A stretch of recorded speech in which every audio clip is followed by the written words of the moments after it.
Hi everybody, and welcome to our module on male reproductive hormones. By way of review, the male reproductive system begins in the hypothalamus, which secretes GnRH, which stimulates the pituitary gland to release LH and FSH. The LH and FSH hormones stimulate two important cell types in the testes, the Leydig cells and the Sertoli cells. The Sertoli cells are important for spermatogenesis, and the Leydig cells are important for synthesis of testosterone, which feeds back negatively on the pituitary gland and the hypothalamus. And in this module, we're going to talk about how this whole system works to lead to normal male development and normal spermatogenesis. Let's start by talking about the Leydig cell, which is the major hormone-producing cell in males. Leydig cells can take cholesterol and convert cholesterol into either dehydroepiandrosterone or DHEA or androstenedione, and both of these molecules can function as weak androgens. And either of them can be converted by the Leydig cell into testosterone, which is the major circulating androgen in males.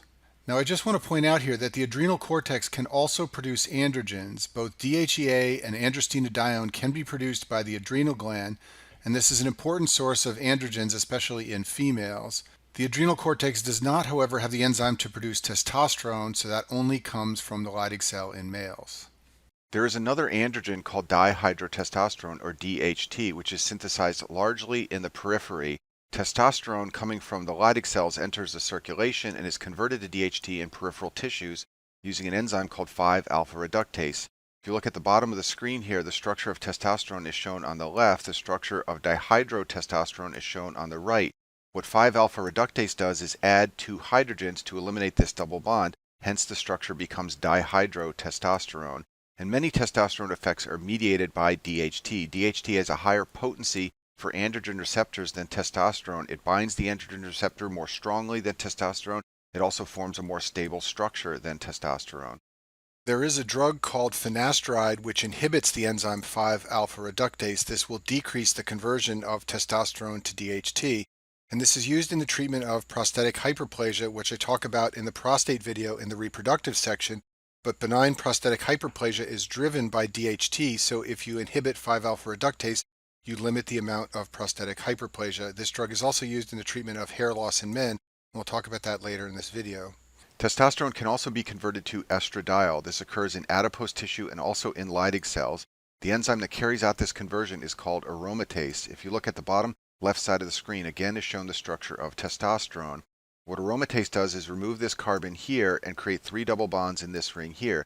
That creates the structure of estradiol, which is an estrogen, and this is important because some of testosterone's effects are mediated by conversion to estradiol. Shown on this slide is a summary of what I've been discussing on the last few slides. The Leydig cells produce testosterone, and some testosterone effects are mediated by testosterone itself. Other effects are mediated by conversion to DHT, and still other effects are mediated by conversion to estradiol.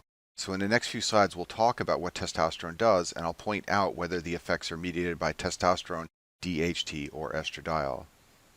So the effects of testosterone in males are different depending on the growth stage. There are certain effects that are important in the fetal stage, other effects are important at puberty, and then finally there are effects that testosterone has in the adult. So we'll talk about each of these stages in the next few slides. Testosterone is very important in the fetus for normal development of the male genitalia, and in order to understand this, we need to review how males develop in general. So the first thing you should know is that the development of the testes requires a functioning Y chromosome. The Y chromosome contains a gene called the SRY gene, which produces testis determining factor, and this drives growth of the testes. So all males who are XY, assuming their Y chromosome is functioning, will be born with testes, and the Y chromosome is what determines their chromosomal sex. You are either XX, female, or XY based on your chromosomes.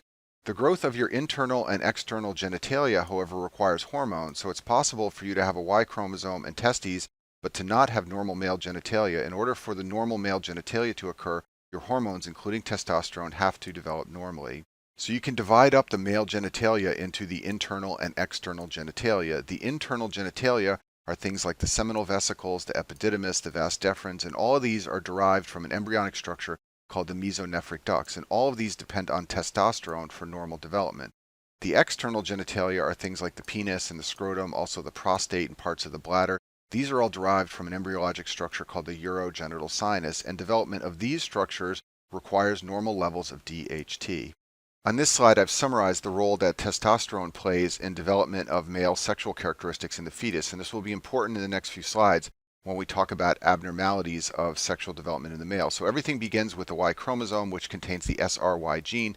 That leads to development of the testes, which includes the Sertoli cells, which produce sperm. We'll talk more about that in a little bit.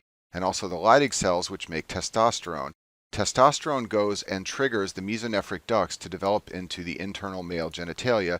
Testosterone is also converted into DHT, and this leads to normal development of the external male genitalia. So now that we understand that, let's talk about what would happen if a baby were born with a 5-alpha reductase deficiency. This is a rare autosomal recessive disorder of sexual development where a 46XY male is able to make testosterone but cannot make DHT, because recall that the 5-alpha reductase enzyme converts testosterone into dihydrotestosterone. When this happens, there are normal male internal genitalia. That's because the Y chromosome is normal and it produces the testes, including the Leydig cells, and the Leydig cells make testosterone. And testosterone drives normal formation of the epididymis, the vas deferens, and the seminal vesicles. The external genitalia, however, remain female. They do not develop into male genitalia. That's because there is an absence of dihydrotestosterone. Therefore, there are absent external male genitalia.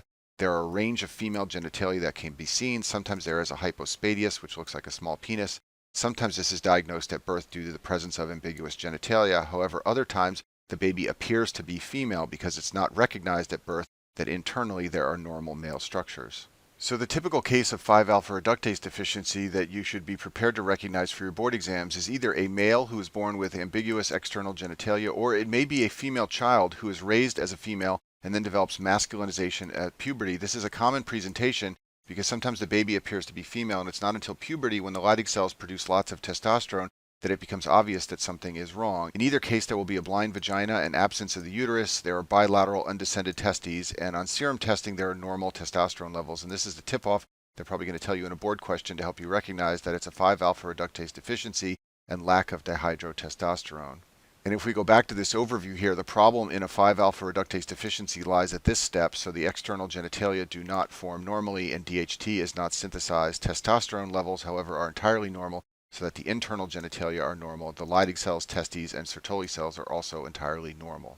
Now let's talk about the effects of testosterone at puberty. To help remind you of these effects, I've shown you a picture of a person on the screen at about the age of the onset of puberty. In case you're wondering, this is not a picture of me as a teenager. I did not wear glasses. So the effects of testosterone at puberty include many of the things we associate with the male phenotype. There's enlargement of the scrotum and the testes, increased penis size, enlargement of the seminal vesicles and prostate, growth of pubic hair, also hair on the face and underarms, and also deepening of the voice. Testosterone is also important at puberty for the growth spurt, but you should be aware that this effect has been well described to be due to conversion of testosterone into estrogens. In males who lack the estrogen receptor or males who cannot synthesize estrogens, the growth spurt does not occur normally. So via this mechanism, testosterone and estrogens lead to increased linear growth. This is why boys grow taller at puberty. In addition, it will ultimately lead to closure of the epiphyseal plates in the bones. Androgens are also responsible for the acne seen at puberty. Acne is associated with several factors, but one of them is increased sebum. Sebum is the secretion of the sebaceous glands found in the face. And you should know that these sebaceous glands have lots of androgen receptors, so androgen can stimulate growth and secretions coming from these glands. For this reason, acne is common in puberty, and it's also common in other conditions where there is an excess of androgens. For example, among women with the polycystic ovarian syndrome, and among children born with some of the congenital adrenal hyperplasias where they secrete excess androgens from the adrenal gland. So what are some of the effects of testosterone in adults? Well, first of all, testosterone and androgens in general can drive prostate growth. And we mentioned earlier how the drug finasteride decreases the production of DHT from testosterone, and that's used as a treatment of BPH, or benign prostatic hyperplasia, and I talk about this in the reproductive video on the prostate gland. In addition, men who take testosterone therapy for any reason often develop BPH as a consequence of therapy. There are a number of effects of testosterone on lipids. Exogenous testosterone will lower the good cholesterol HDL and raise the bad cholesterol LDL. And then finally, testosterone is responsible for male pattern balding, so let's talk about that now. Androgenic alopecia is the formal name for male pattern balding. This is the most common type of hair loss in men. Men can lose hair in the anterior scalp, the mid-scalp, the temporal scalp, and the vertex, which is the top of the head. If you look at this picture on the screen, this man has thinning of the hair at the top of the head. In addition, this area right here often has hair loss in androgenic alopecia. Interestingly, the sides and the back of the head typically do not have hair loss in this condition. If you see men that have hair loss there, that's usually for some other cause. It's often seen in people who are undergoing chemotherapy. This pattern of balding is caused by androgens. It occurs after puberty, and it will not occur in men who have an androgen deficiency. It requires androgens. And DHT is the key androgen, and we know this because this type of balding responds to finasteride treatment. So finasteride lowers the levels of DHT, and it minimizes the hair loss in this condition. Now that we understand the effects of testosterone, let's talk about what happens when men have low testosterone levels. This is called hypogonadism. There are many congenital and acquired causes of hypogonadism. One of the ones that you will most commonly encounter clinically is the fall in testosterone level that occurs with aging. As men age, there is a fall in the serum testosterone level. There's also a rise in the amount of sex hormone binding globulin in the plasma, and this lowers the amount of testosterone that is freely available to exert its effects on tissues. The fall in testosterone level may be associated with a drop in sexual function. It may be associated with a fall in bone mass. And then importantly, it may lead to anemia. I've bolded the word anemia because you should be aware that low testosterone can cause anemia. In addition, exogenous testosterone that men may take as therapy can cause an elevated hematocrit. We'll talk more about that in a minute. One thing you should know about the hypogonadism that occurs with aging is that there are limited data on hormone replacement for decreased testosterone due to aging. This is a controversial topic. Many men seek out and request hormone replacement for low testosterone levels, but it's not clear that it has a definite benefit. So now let's talk about testosterone therapy. Exogenous testosterone is available and can be used as a treatment for male hypogonadism. It will result in increased muscle mass in adults and also increased bone density.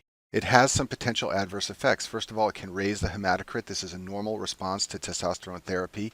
And then also it can cause all the things that we have talked about testosterone causing. This includes acne, balding, and worsening of prostatic hypertrophy. Another adverse event that happens among men who take testosterone therapy is that there is a fall in their sperm count. Spermatogenesis is suppressed by exogenous testosterone. The mechanism of this effect is that testosterone suppresses LH secretion from the pituitary. This leads to low testosterone production from the Leydig cells. Now you might think that the exogenous testosterone could replace the testosterone coming from the Leydig cells, but that's not how it works. Exogenous testosterone has a weak effect in the testes. It is not the same as the testosterone that comes from the Leydig cells, and thus there is a fall in the sperm count. You may have heard of bodybuilders who take anabolic steroids. Anabolic steroids are high dosages of androgens, and they're used to increase muscle mass. Some anabolic steroids are exogenous testosterone, others are androgen precursors, but they all lead to the same thing, which is an increase in testosterone effects, which increases the muscle mass. Unfortunately, anabolic steroids have a number of adverse effects, and these are all related to testosterone effects. Anabolic steroids can lower the HDL and raise the LDL cholesterol. Anabolic steroids can cause erythrocytosis. Testes can become small. That's because the steroids suppress release of FSH and LH from the pituitary gland. Lack of sperm production can occur. And finally, many men who take anabolic steroids regularly develop gynecomastia. This is a picture of a man with gynecomastia on the screen here. This happens for a couple of reasons among people who take anabolic steroids. Some of the testosterone can be converted to estrogen, and that can cause gynecomastia. Androgens can also alter the production of sex hormone binding globulin, and this can increase estrogen effects. And then finally, what happens is between dosages of anabolic steroids, the testes cannot recover and begin producing androgens. Therefore, between dosages, there's an excess of estrogen effects, and this can lead to gynecomastia. There's a tie-in here with pharmacology, and that has to do with the drug spironolactone. Spironolactone is a potassium-sparing diuretic. You can see from its structure shown on the screen that it is similar to many steroid hormones, and for this reason, it blocks the effects of aldosterone on the kidneys. This makes it useful in hypertension and also heart failure. A key side effect of this drug is that about 10% of men who take spironolactone develop gynecomastia, or breast enlargement. This is because it blocks the androgen receptor. It also decreases androgen production from androstenedione. It blunts the conversion of androstenedione into testosterone in the testes. For both of these reasons, men who take this drug see a rise in estrogen effects and a fall in androgen effects, and this can lead to gynecomastia as shown on the screen here. Now in men, spironolactone can cause gynecomastia, but in women, the drug can actually be used as a treatment for acne, hirsutism, or alopecia. These symptoms are often caused by androgen excess, so using spironolactone as a drug therapy will blunt testosterone effects and enhance estrogen effects, and that can potentially resolve these symptoms in women. Now, one other word on the effects of spironolactone in women: this drug can cause amenorrhea in women who are still menstruating. That's because it is actually a derivative of progesterone. Spironolactone is made from progesterone, and in addition to blocking androgen receptors, it also stimulates progesterone receptors. So when progesterone receptors are stimulated, that leads to amenorrhea. It's analogous to what happens in pregnancy, and the woman will not menstruate. So in women, the effects are different than in men for spironolactone, but an easy way to remember all of them is to just know that spironolactone blocks androgen receptors and activates progesterone receptors. And a final word on spironolactone, there is a drug called eplerenone which has a slightly modified structure to spironolactone. It still blocks aldosterone effects, but it does not cause gynecomastia. So this is an alternative drug that will not cause gynecomastia, and it can be used in heart failure among men who develop breast enlargement while taking spironolactone. So now that we've talked about the Leydig cells and the effects of testosterone, let's talk about the other cell type found in the testes, and those are the Sertoli cells. And these cells are important for supporting and nourishing developing spermatozoa. They regulate spermatogenesis. If you look at this picture on the screen, the way that sperm develops is that they begin as a spermatogonium, which goes through a series of developmental stages until they develop into spermatozoa or sperm. This all occurs in the seminiferous tubules, and this is a cross-section through a seminiferous tubule shown on the screen here. The lumen is in the middle. Along the sides here are sperm in various stages of development, and around the periphery are Sertoli cells, like one that is shown right here, which will support the sperm cells through spermatogenesis.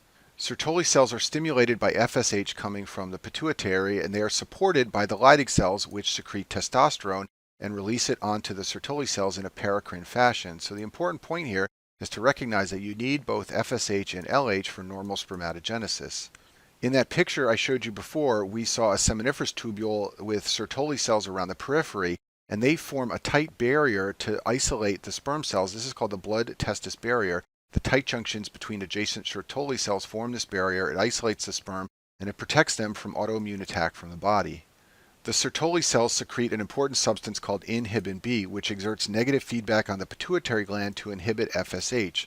Like I told you before, the pituitary releases FSH, which stimulates the Sertoli cells. The Sertoli cells in turn secrete inhibin, which feeds back on the pituitary. Basically, the inhibin tells the pituitary that the Sertoli cells are receiving the FSH signal so that FSH levels fall. If the pituitary gland does not receive inhibin, the level of FSH will climb as the pituitary tries to stimulate the Sertoli cells more. Sertoli cells secrete a protein called androgen-binding protein that raises and maintains local testosterone levels in the testes.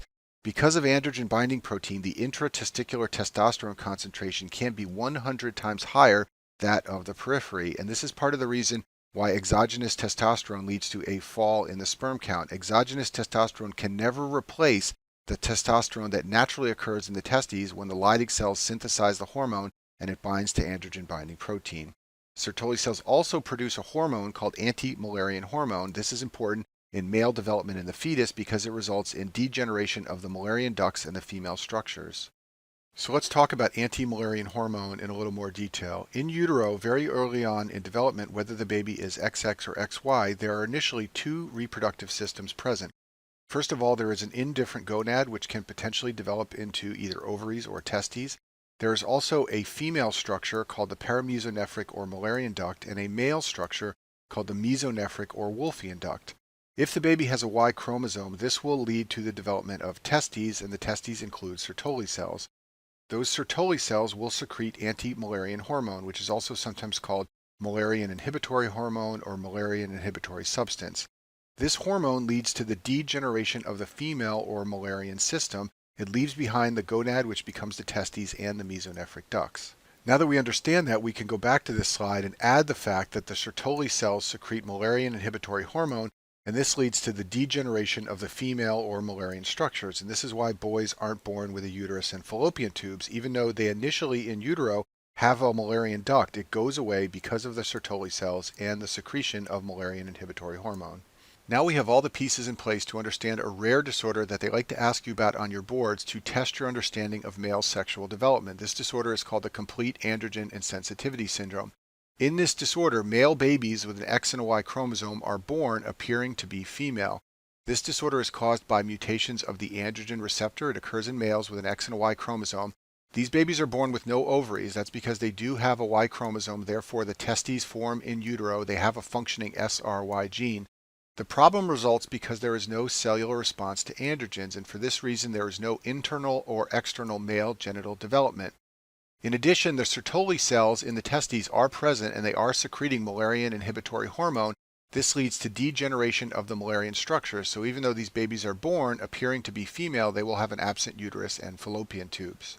If we go back to this slide, in the androgen insensitivity syndrome, the problem is that testosterone cannot exert its effects. For this reason, the baby does not form the male external or internal genitalia, and it will appear to be female at birth.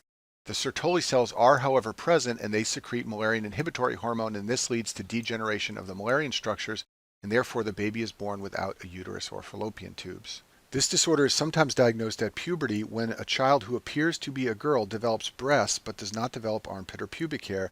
The breasts develop because testosterone can be converted into estrogen. However, the armpit and pubic hair depends on the effects of androgens, which are not present.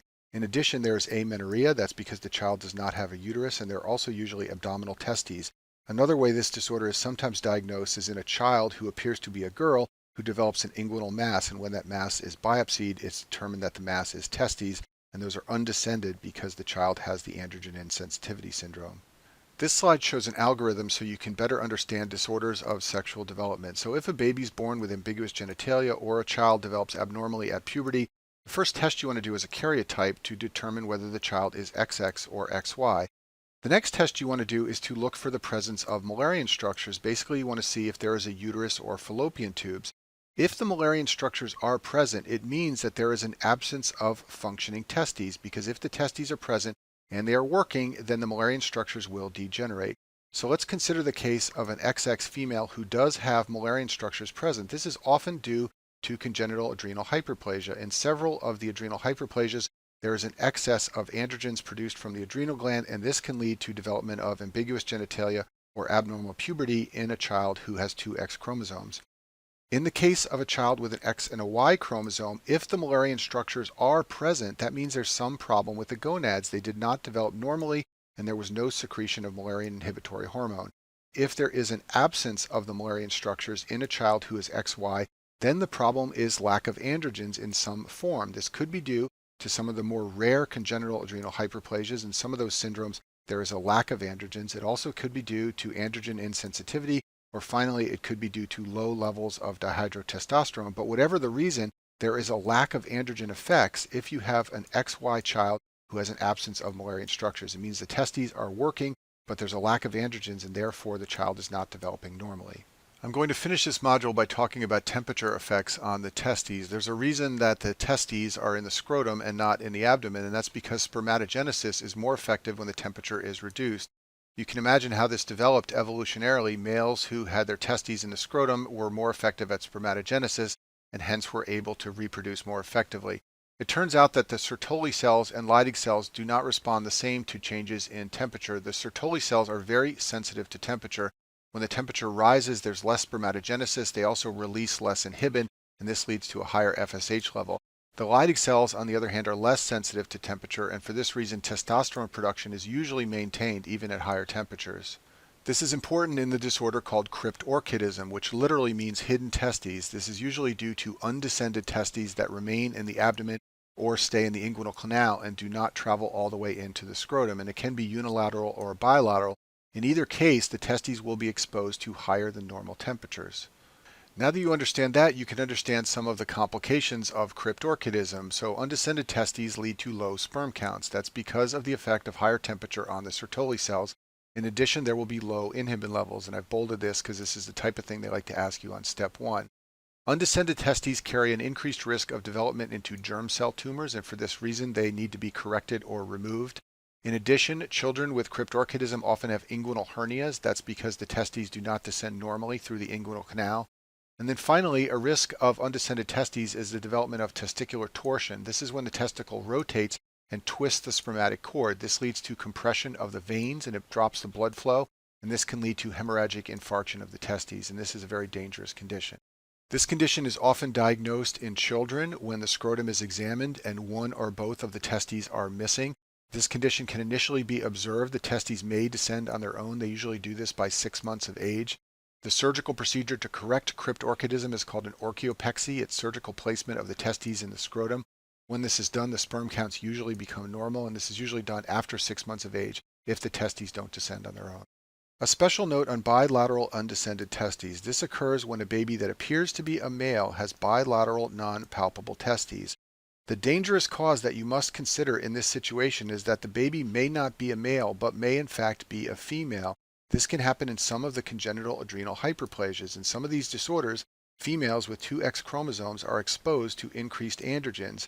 This can lead to the development of ambiguous genitalia, and thus the baby may appear to be male with absent testes when in fact it is a female. This is a dangerous situation because there's a risk of shock from low cortisol. So important tests to do here are an ACTH level and a cortisol level. Another potential cause of bilateral undescended testes is that the testes may be absent altogether.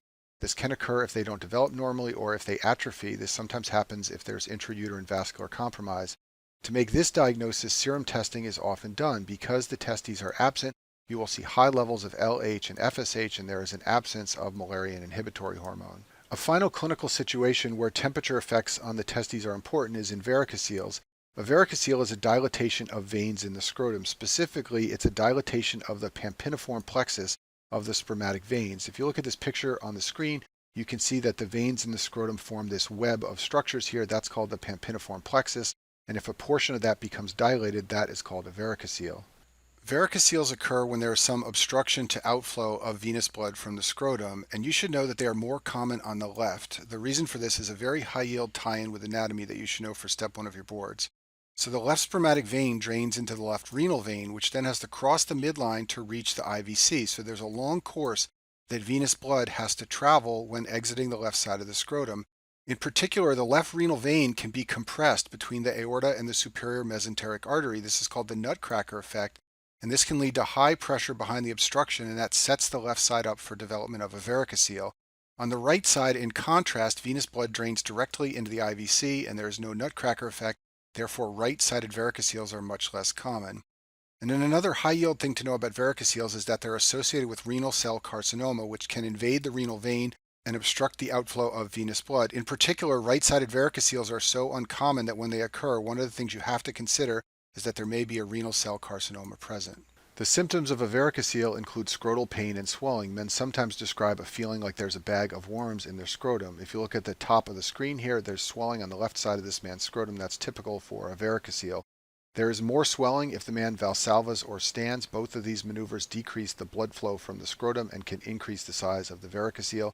The diagnosis is often made by ultrasound. If you look at the bottom of the screen, there are these large black circles inside the scrotum here. I'm circling several of them with my pen. Those are swollen veins typical of a varicocele. And in addition to the pain and swelling, varicoceles can be a problem because they can cause infertility, both from the higher temperature. All that blood in the scrotum raises the temperature in the scrotum, and this can lead to poor spermatogenesis, and there is also poor blood flow. And for this reason, when men are being worked up for low sperm counts and infertility, an ultrasound of the scrotum is often done to see if there might be an occult varicocele. There are two treatments for a varicocele. The first one is a surgery. It's called a varicocelectomy. The surgeon isolates the dilated and abnormal veins and redirects blood flow through the normal structures. The second treatment is an embolization. This is performed by an interventional radiologist. A catheter is inserted into the dilated or abnormal veins, and then a coil or sclerosants are used to clot off those dilated veins and leave the normal ones behind. And that concludes our module on the male reproductive hormones.